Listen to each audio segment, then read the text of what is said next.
Senhoras e senhores, boa tarde. Boa tarde a todos. Bem, vamos dar início ao nosso trabalho. Nós somos do Grupo 1, grupo esse formado pelo Lucas Vasconcelos, Lucas Luan, Lauro Luiz e por mim, Márcio Ramos. Bem, nosso trabalho é em formato de um podcast, onde nós iremos tratar sobre alguns dilemas, certo? Desses iremos dar opiniões pessoais, assim como também iremos ver algumas referências de alguns atores renomados. Para dar início ao nosso trabalho, os dilemas foram realizados por alunos, né, da disciplina e vamos lá para o primeiro deles. O primeiro dilema a ser tratado aqui nesse podcast é a respeito da decisão que o professor tem que tomar na maioria das suas aulas, se não em todas. Pois, ao planejar uma aula, ele tenta antecipar quais serão as interações dos alunos, quais serão suas perguntas, suas indagações.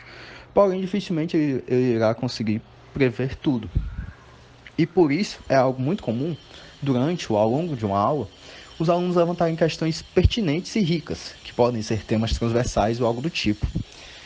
E nessa situação, devido ao pouco tempo de aula, o professor se vê no seguinte dilema. Ele aprofunda aquela questão trazida pelo aluno, ou ele ignora e de forma superficial o responde e continua com o conteúdo que estava planejado, aquele conteúdo ao qual ele tinha organizado para ministrar. A atual LDB, que dá a liberdade metodológica para o professor, eu acredito que a gente tem que transgredir, sim, esses documentos orientadores, BNCC, ou antigo PCN, ou os documentos estaduais e municipais, né?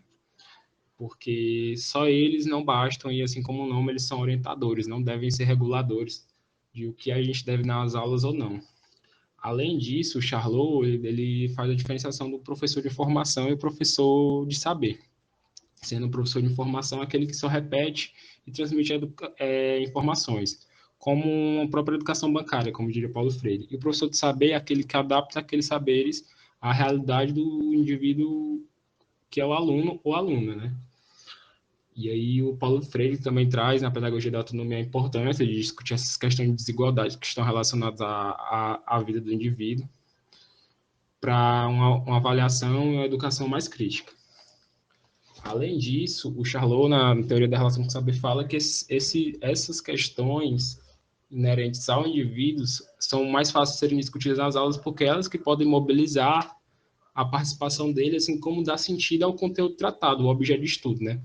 Assim, eu acredito que a gente deve tratar esses temas com a educação física, né? Nem separado, mas também nem de forma a ignorar eles, e sim trabalhar junto com os temas. Sendo assim, o exemplo que tu trouxe, sobre um jogo de luta, uma aula de luta, se o aluno fala sobre desigualdade social ou desigualdade de gênero, por que não na próxima aula, quem sabe, tratar esse assunto, né? E também, se possível, tratar na mesma hora, mas a gente nem sempre vai estar preparado para algumas perguntas, né? Mas a gente tem o dever, sim, de tirar essas dúvidas e orientar os alunos, né? Já que isso surge como uma urgência. Que se o aluno fez essa pergunta sobre determinado assunto, aquilo está relacionado com a vida dele, assim como aquilo pode ser trabalhado, e se ele trouxe aquela demanda à escola, deve ser porque em outros ambientes ele não foi ouvido, né? E aí, ao meu ver, se torna muito mais importante trazer algumas questões naquele momento do que necessariamente aprender sobre o conteúdo da luta. Essa integração do Luiz Sanches, que traz 4 blocos: corpo, cultura, movimento e ambiente, que ele é um artigo que ele traz as relações de como convergir essas temáticas com os temas da cultura corporal do movimento, assim como das práticas corporais. E aí ele traz algumas possibilidades que devem ser olhadas. De acordo com a autora Acássia Quenzer, no seu texto de 1999, ela afirma que não existe um modelo de formação de professores delineado a priori, pois os modelos de formação têm como propósito responder às demandas que estão sendo colocadas pelo contexto das forças produtivas em desenvolvimento num determinado momento. O que a autora quer dizer com isso? Ela afirma, né, que os nossos processos pedagógicos são elaborados em função do desenvolvimento da turma. E que com isso a gente deve focar sim em um tema para determinada aula, mas que esse tema permita que os alunos diferenciem os ambientes pedagógicos, que eles não se foquem só naquele proposto pelo professor, mas que eles expandam o seu pensamento e sua reflexão para outras áreas também. De acordo com o Veiga, né, a escola não pode se delimitar à função de ensinar. Da escola são exigidas cada vez mais a função de ensinar e a ocupação educativa dos seus tempos livres. A escola deve ser cada vez mais próxima à realidade. A concepção de escola hoje em dia é outra, e é preciso refletir sobre a criação de espaços e tempos escolares para colocar à disposição de todos os alunos.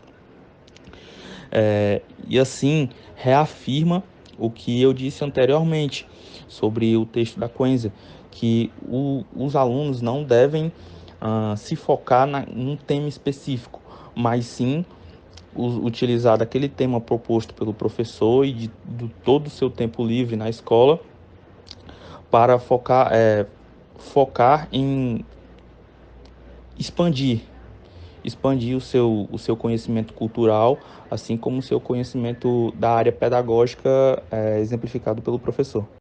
Bem, boa tarde, pessoal. Bem, sobre o primeiro tema, né, primeiro dilema, eu digo assim, que o professor, quando ele já traz uma aula já preparada, assim, ou sistematizada, né, tipo de mostrar uma aula de esporte, por exemplo, puxando para educação física, e aí ele chega lá com o esporte já em mente, falando só sobre tática e técnica do esporte e tudo mais, por vezes ele pode ser questionado por alguns alunos da questão cultural e histórica mesmo daquele esporte. E aí ele tem que se preocupar isso antes de preparar a aula, porque pode ser que um aluno ele entre em algum fator desse tipo, ou até mesmo ele use aquele esporte para tentar um outro assunto até meio polêmico, como pode trazer sexualidade, raça, né, questão de miscigenação e tudo mais.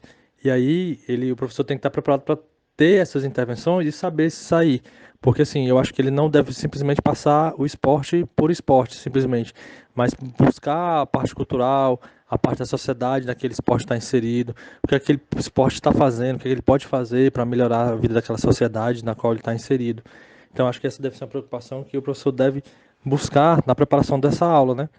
Porque hoje em dia o ensino sistematizado, ele simplesmente só vai querer formar atletas. E esse não. Esse novo modo de ensino, ele vai formar cidadãos, onde a pessoa vai conhecer o esporte, vai saber da cultura do esporte, da história do esporte e vai poder discorrer melhor sobre esse tema. Bom, sobre o dilema 2, né? A situação é a seguinte: o professor ele é pressionado pela gestão escolar, assim como a gestão escolar é pressionada pela Secretaria de Educação a passar alunos e alunas no qual não compareceram à escola ou ambiente remoto, no caso de pandemia, né? Sabendo que esse aluno não compareceu e assim não participou de nada na escola, é correto reprovar aquele aluno, entendendo que ele não aprendeu, não participou dos momentos e assim será prejudicado futuramente? Esse dilema que o Lucas Brito explicou, ele é bem complexo e traz série de questões que vão além dessa decisão de aprovar ou reprovar o aluno, pois isso vai envolver a pressão que é exercida sobre esse professor da instituição e até mesmo da sociedade como um todo. Pois de acordo com a decisão que esse professor tomar, seja aprovar ou reprovar, e de acordo com a sua justificativa para essa decisão, a sociedade vai ter uma imagem a respeito desse professor. Essa imagem e essa contradição que muitas vezes ocorre, ela é evidenciada em uma obra de Bernard Charlot que se chama O Professor na Sociedade Contemporânea, um trabalhador da contradição. E um tópico importante que ele aborda nessa obra, nesse artigo, é o seguinte: a dicotomia entre o professor herói e o professor vítima, e a contradição que existe. Acredito que uma parte desse texto que evidencia bem essa contradição é um texto com o seguinte título: O professor está sempre errado. É jovem, não tem experiência. É velho, está superado. Chama atenção, é grosso. Não chama atenção, não tem moral. Usa a língua portuguesa corretamente, ninguém entende. Fala a linguagem do aluno, não tem vocabulário. Tem carro, chora de barriga cheia. Anda de ônibus, é coitado. E agora, acredito que a parte mais importante: o aluno aprovado, deu mole. O aluno reprovado, perseguição. Então, esse texto traz que a dicotomia e a contradição que existe. e que essa contradição evidencia três fenômenos, segundo Charlot. Que o primeiro é, o professor tem consciência de estar preso em discursos contraditórios, e apesar de tomar essa decisão, ele sabe que é contraditório, até mesmo por toda a questão social. Segundo, ele interpreta essas contradições em termos pessoais, ainda que entenda que são ligadas às transformações sociais. E o terceiro fenômeno, essa situação gera vitimização, indignação e desmobilização profissional. Como foi evidenciado pelo Lucas Vasconcelos, né, na obra do Bernard Chalot, que ele fala que o professor está sempre errado, se é jovem não tem experiência, se é velho está esperado, se chamar atenção é grosso, tudo mais. Nessa obra do Bernard Chalot, ele também faz uma indagação se a culpa é do aluno ou a culpa é do professor, né, de o aluno não reter o conhecimento. E ele evidencia que se o aluno não quer aprender, né, por mais que o professor crie, insista e tudo mais, o aluno não vai aprender. O aluno que tem que se dispor dessa vontade de reter o conhecimento.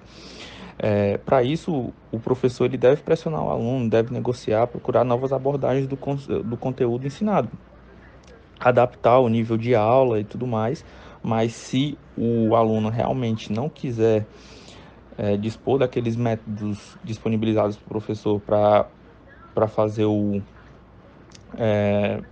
para aprender o conteúdo de fato, isso não vai adiantar muita coisa. Bem, e quanto ao segundo tema, eu acho que a nossa educação está ficando defasada, porque assim, o intuito da escola hoje não é mais ensinar o aluno que ele aprenda, que ele seja um cidadão, mas em sim estar passando ele de ano, porque a escola ela não está mais reprovando os alunos, porque se ela tiver um determinado número de reprovações, ela vai perder verbas, vai perder credibilidade. E aí o aluno também, sabendo disso, ele se aproveita da situação, onde ele não vai estar se preocupando em aprender. A pandemia nos trouxe momentos difíceis, porque o aluno em casa, muitas vezes sem condições de recursos, né, de internet, computador, celular, essas coisas, ele não consegue acompanhar. E aí ele, quando é procurado pelo professor, ele é passado um trabalho, é passado uma prova, qualquer coisa para que ele tenha uma nota, muitas vezes sem aprender, só uma decoreba, para que ele possa estar tendo uma nota para passar de ano. E com isso, o cidadão está sendo formado de maneira, ao meu ver, de maneira errada, porque ele está apenas tentando ser aprovado para uma determinada área e esquecendo do principal, que é aprender. E aí o que acontece? O aluno, quando ele tem uma má formação no ensino fundamental, ele vai ter uma grande dificuldade se ele passar para o ensino médio, porque ele vai chegar lá, vai encontrar outros alunos que talvez não tiveram essa mesma formação, e aí ele vai começar a ficar atrasado em relação a isso. Até mesmo na universidade, porque alguns deles conseguem chegar na universidade e com isso eles vão sentir mais ainda, né, essa defasagem do ensino fundamental. Então eu acho que isso é um problema que deve ser visto, que hoje em dia a gente tem que primar não pelas notas, não pela questão da aprovação, e sim pela questão do aprendizado.